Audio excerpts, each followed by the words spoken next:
This is the Lone Crater YouTube. We hope this video helps. In this video, I will explain how to play with friends on Luigi's Mansion 3. First, let's explore the fantastic multiplayer options available. You can join forces with up to 7 other players in the Scare-Scraper mode, or engage in thrilling minigames with up to 4 players in Scream Park. Whether you prefer local couch co-op or online adventures, there are plenty of ways to enjoy the game with your pals. Get ready for some spooky fun. Setting up local multiplayer is super easy. First, ensure you have enough controllers for everyone, up to 4 for Scream Park or 2 for the main story. From the main menu, simply select your desired multiplayer mode, like Scare-Scraper. Then, choose Local Play and add your friends.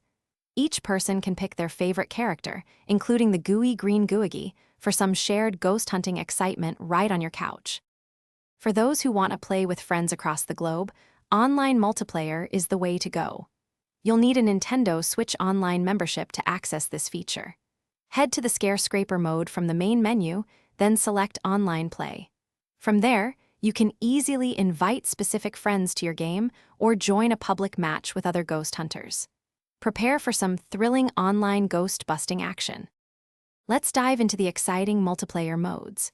Scare-Scraper is a cooperative challenge where up to 8 players, online or 4 locally, ascend a haunted tower, clearing floors of ghosts and completing objectives before time runs out. Scream Park, on the other hand, is a competitive playground for up to 4 players, featuring 8 different minigames. You can battle it out in challenges like coin floating or the thrilling ghost hunt. Both modes offer hours of fun. Thanks for watching. Consider subscribing if we helped you.